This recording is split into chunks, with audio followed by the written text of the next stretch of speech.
3 पत्ती का बेलपत्र का वृक्ष माता पार्वती के नयन अश्रु से प्रकट हुआ है। कितने पत्ती का? जम के बोलो जरा। 3 पत्ती का। 4 पत्ती का बेलपत्र माता सती के नयन अश्रु से प्रकट हुआ है, ध्यान रखिएगा जरा। 5 पत्ती का बेलपत्र माता उमा के नयन अश्रु से प्रकट हुआ है। 6 पत्ती का बेलपत्र मां कात्यायनी के नयन अश्रु से प्रकट हुआ है। बेलपत्री के वृक्ष में 5 पत्ती, 4 पत्ती, 6 पत्ती, 7 पत्ती, 11 पत्ती, 8 पत्ती का कोई बेलपत्र यदि आपको मिलता है तो आप भाग्यशाली हैं कि 3 पत्ती के पेड़ में 5 पत्ती का बेलपत्र मिलना कठिन है। कहीं कहीं ऐसे पेड़ होते हैं जिसमें 6 पत्ती लगती है, कहीं कहीं में 7 लगती है, किसी में 8 लगती है, पर मूल वो है कि 3 पत्ती के बेलपत्र में 5 पत्ती मिलना चाहिए।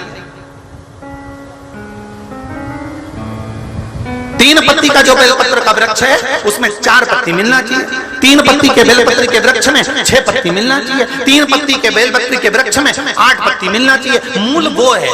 कई लोग कहते हैं 6 पत्ती का बेलपत्र का वृक्ष हमने लगा लिया, उसमें 6 पत्ती लगती है, वो बात अलग है। पर 3 पत्ती के बेलपत्र के वृक्ष में जब 4 पत्ती मिले, 5 पत्ती मिले, 6 पत्ती मिले, मतलब 3 पत्ती का जो बेलपत्र का वृक्ष है वो माता पार्वती जी के अश्रु का है। पार्वती जी के ही उस पौधे में जब उमा, सती, कात्यायनी इनका पत्ता प्राप्त होता है तब वो जीवन को सुख प्रदान कर देता है। उस पत्ते की जरूरत है।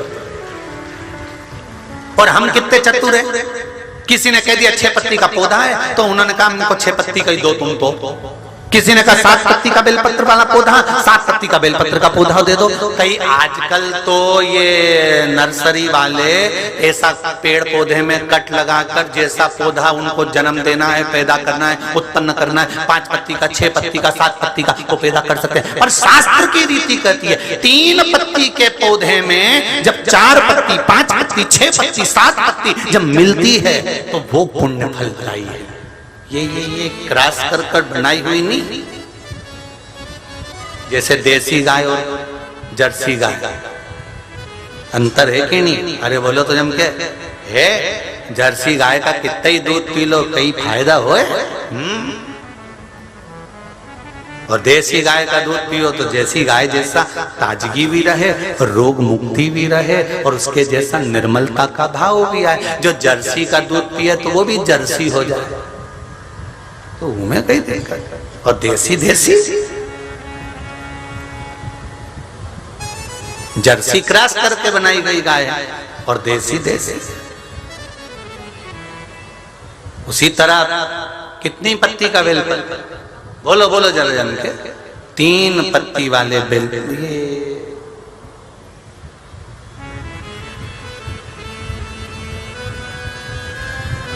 3 पत्ती का बेलपत्र। अब इस वृक्ष में, इस पौधे में अगर 4 पत्ती का मिल जाए, 5 पत्ती का मिल जाए, कहीं किसी को मिलता है, ऐसा नहीं कि नहीं मिलता हो। किसी को 6 पत्ती मिल जाए, किसी को 7 पत्ती मिल जाए, तो फिर समझ लो कि आज मेरे को 4 पत्ती के रूप में सती माँ मिल गई है, 5 पत्ती के रूप में मुझे उमा माता मिल गई है, 6 पत्ती के रूप में मुझे माँ कात्यायनी प्राप्त हो गई है, 9 पत्ती के रूप में मेरी 9 देवियां प्रकट हो गई हैं।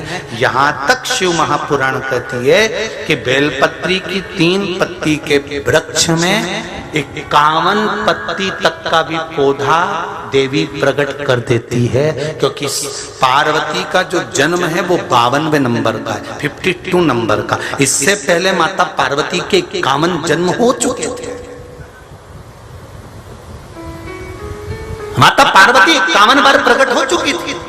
शिव जी के गले में जो मुंडों की माला है वो 51 मुंड की माला है।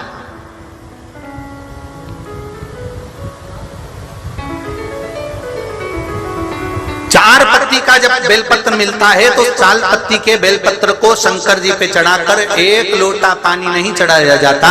4 पत्ती का अगर बेलपत्र शिव को चढ़ाया जाता है तो 4 लोटा जल शिव को समर्पित करा जाता है। फिर उस बेलपत्र को उतार कर अशोक सुंदरी वाली जगह पर रखा जाता है। फिर वहां पर 1 आचमनी जल समर्पित करा जाता है। फिर वो 4 पत्ती के बेलपत्र को उठाकर नंदीश्वर के चरण के पास रखा जाता है। वहां 1 मूंग का दाना समर्पित करा जाता है। फिर उस बेलपत्री को लाकर घर में बरकत के रूप में रखा जाता है। तब वो लक्ष्मी बढ़ाना प्रारंभ करता है। कोई ऐसे ही क्रम नहीं हो जाता कि मिल गया और तुमने रख दिया, उसका क्रम अलग अलग है। 5 पत्ती का बेलपत्र, ऊपर जो जलाधारी टंगी होती है उस जलाधारी का स्पर्श कराया जाता है, शिवलिंग पर चढ़ाया जाता है। मात्र 1 लोटा जल 5 पत्ती के बेलपत्र पर चढ़ता है और 5 पत्ती का बेलपत्र दरवाजे पर खड़े होकर भगवान शंकर के गण भृंगी का स्मरण कर कर, श्रृंगी का स्मरण कर कर उसको लाकर बरकत में रखा जाता है। 5 पत्ती। 6 पत्ती का बेलपत्र मिलता है तो उसको नंदी पर पहले समर्पित कर कर फिर शिव के द्वार पर शंकर भगवान पर समर्पित किया जाता है। फिर 1 लोटा जल समर्पित कर कर 1 चावल का दाना चढ़ाकर उस बेलपत्री को लाया जाता है, बरकत स्थान पर रखा जाता है। 7 पत्ती का बेलपत्र मिलता है, उसका नियम अलग।